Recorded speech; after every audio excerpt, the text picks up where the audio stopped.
Well, the last couple of days, Staff Sergeant Joe Biggs and I were in the AP Hill Fort and an area inside of that, the Asymmetric Warfare Group. We went there to talk to the public information officer who had not responded to our request for information, to our request for a tour, to see what we could find out. We expected them just to turn us away, and to our surprise, the security guard allowed us to go in and actually film the fake city that they created. We wanted to give you our personal impressions of that, and it was interesting that after we broadcast that live on the Alex Jones radio show on Wednesday, we've now received a leaked document about another facility in Camp Lejeune. This one, a more rural setting, but definitely an American city. Well, Joe, the reason we went was because a couple of months ago, they had a public tour for journalists as they had the grand opening of this center. And some journalists took some pictures. They also put out some footage. There was a lieutenant colonel who was a public information officer there. We felt like there were some things that they weren't showing.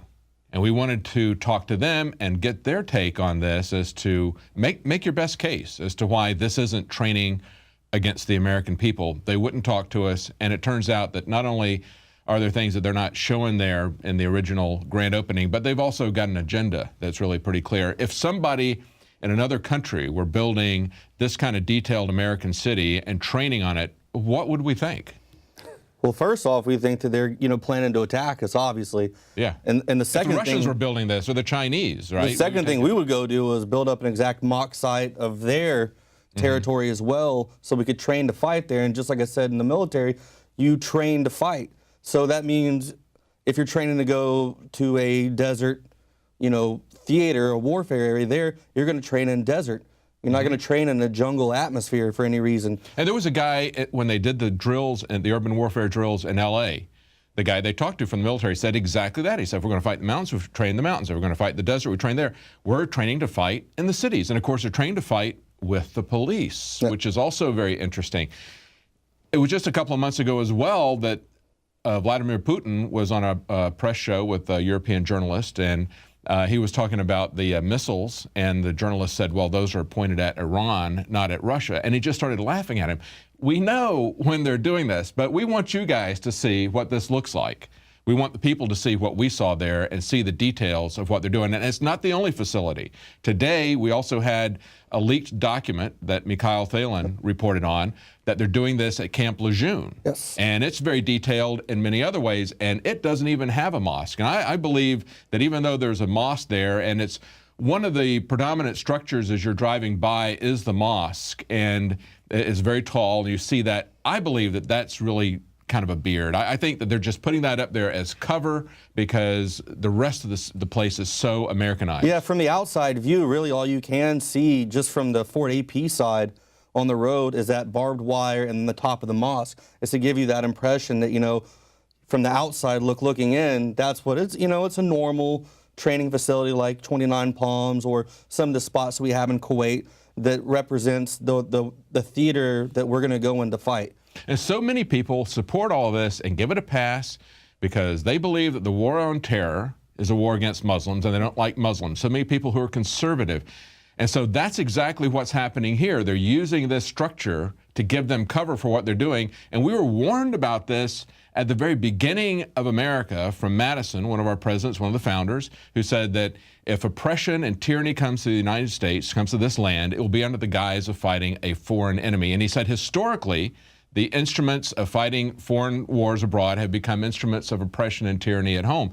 That's essentially what we're afraid is going to happen because there are ample articles that we've covered over the years.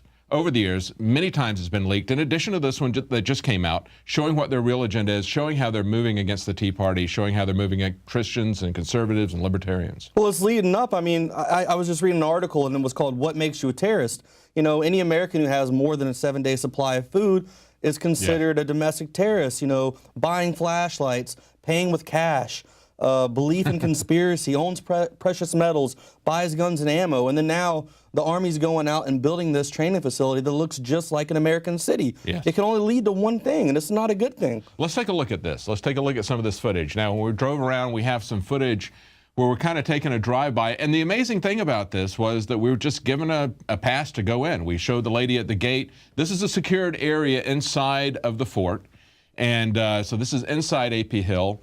And this is another area inside of AP Hill that is completely surrounded with concertina wire and all this kind of stuff. There's no way that we could get in there if they didn't let us through the front gate, because it's very secure. Yeah, I mean, as you're coming up to it, you're coming through this wooded area, and it's about a 15-minute drive into the actual base itself. And then you just start seeing these huge, fences with the concertina wire going around.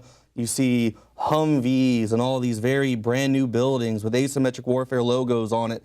And then as you come around the corner, you can barely see the top of like a building, but then you see that huge mosque. And it's amazing the amount of money they put into this. They're going to use it. Oh, yeah. And as we first go in, I don't know, what did you make of those structures as we first went in? They look like FEMA camp or a prison structure, didn't they? Those unusual buildings that were there before you get to the fake city. So as you first go into the main gate, we can show that you have these buildings on either side. You're going through this massive brick structure, and then there's these brick buildings on either side that look like prison compounds, would be the way I would describe them. Yeah, I mean, we showed that overhead satellite view of the area, and it had that building marked as unknown beside the school area. I mean, obviously they don't want to say torture chamber or anything like that.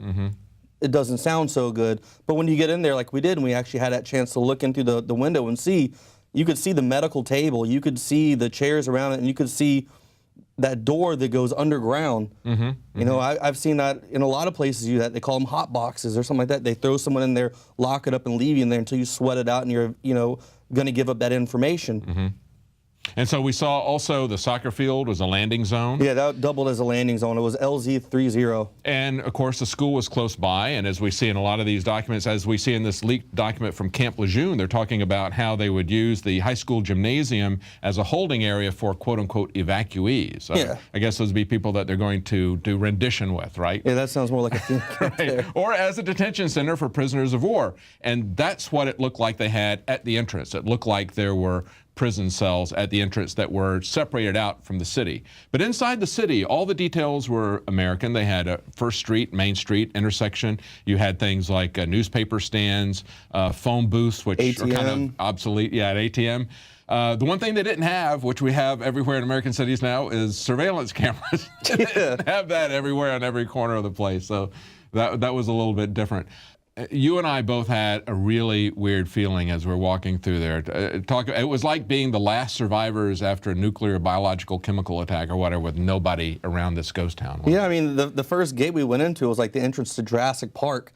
And we're going down this little gravel road, and then the next thing you know, it just opens up into this huge, detailed American city. And I remember looking at you, and I'm like, I can't believe we're here. Yeah. And then when we got out of the car, I'm looking around, I'm like, this is vanilla sky. I mean, I feel like we're the only two people alive. Really weird. Right I mean, now. the traffic light that's up there, 4-lane highway, the traffic light's up there. It's going through the cycles and all this other kind of stuff. I had goosebumps. Like, wow. It was amazing that they went into that much detail. It's scary. Yeah, absolutely insane. Well, that's it for tonight's news. Please consider being a supporter of Prison Planet TV. Your subscription helps to fund this operation, helps us to do investigative journalism. You can share that subscription with up to 10 other people simultaneously, so you can all be watching at the same time. It's a great way to open people's minds, to help them to see what's going on. This is very important that people see this. Well, that's it for tonight. We'll be back at 7 Central, 8 p.m. Eastern on Monday. Join us then.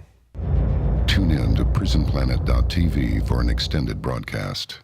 Celebrate the spirit of freedom and liberty upon which our nation was founded at INFOWARSshop.com. Molon Lave is ancient Greek for come and take it. This popular design combines both classic Greek Spartan imagery with modern M16 assault rifles. Now available in women's tees and proudly made in the USA. And now you can protect yourself from corrupt cops with the INFOWARS dash cam. It's your car's black box that records all that the driver sees and hears. And introducing the Block It Pocket. It renders your phone undetectable while protecting your private data and your health. Or take back your privacy and protect your personal information by getting your very own Detractor cell phone pouch. So get incredibly high-quality, freedom-based products and help fund the revolution at INFOWARSshop.com.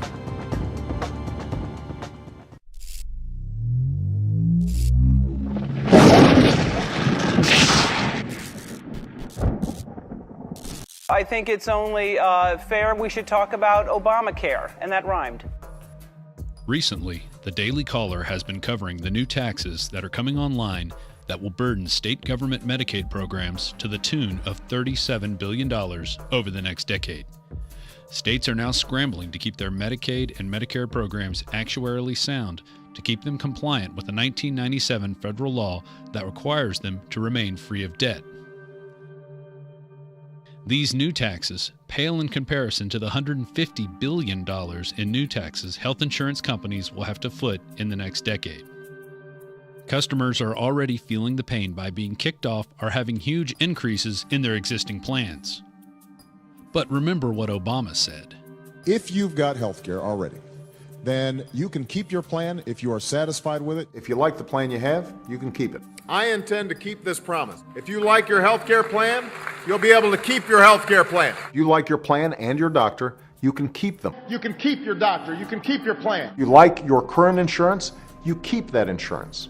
All this to fund a bill whose 11.5 million words in regulations is 30 times as long as the 381,000-word Affordable Care Act, which Congress admittedly passed but failed to even read. But I don't know if you have heard that it is a legislation for the future.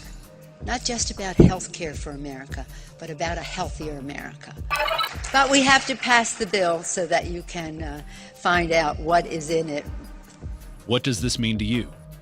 Forbes reported there are at least 7 Obamacare taxes to hit those earning $250K per year. And even after, these hundreds of billions of dollars in taxes are being paid into a system that spent over $5 billion to make failed and underused websites, will you even be able to get so-called health care? You've all heard about the website woes. Nothing drives me more crazy. As you are watching this video, hospitals across the country are being shut down in states like Georgia, and numerous hospital layoffs are happening in Ohio, Tennessee, Iowa, and Indiana. And we are only 5 months into affordable health care. In addition to the layoffs and closings, the National Federation of Independent Business projects that between 152,000 and 286,000 jobs in the healthcare industry will be lost by 2023. This will lead to waiting rooms being filled, ration health care, which is already being reported in California, and death panels that will be formed to kill off the elderly. So you believe that there will be rationing, aka death panels? It's built into the plan. It's not like a guess or like a judgment. That's going to be part of how costs are controlled. In fact, Congress is calling for an investigation into VA death panels being instituted, which led to at least 40 deaths in Phoenix. During this time, the VA director in Phoenix received a $9,000 bonus. So what is the solution to our healthcare crisis? You are the solution to this problem. You must do your own research into your health. Don't expect solutions to come from government or from a corporate healthcare industry which is designed and financed by big pharma companies to keep you under their heel. This is Rob Dew reporting for INFOWARS Nightly News. I think that everyone's very grateful that you did this, and I think it is important for people to sign up and to it's just better to be covered. You just never know. You are watching the INFOWARS Nightly News, which airs 7 p.m. Central at InfoWarsNews.com. Members can share their passcodes with up to 11 other people, and your support is helping us defend liberty worldwide.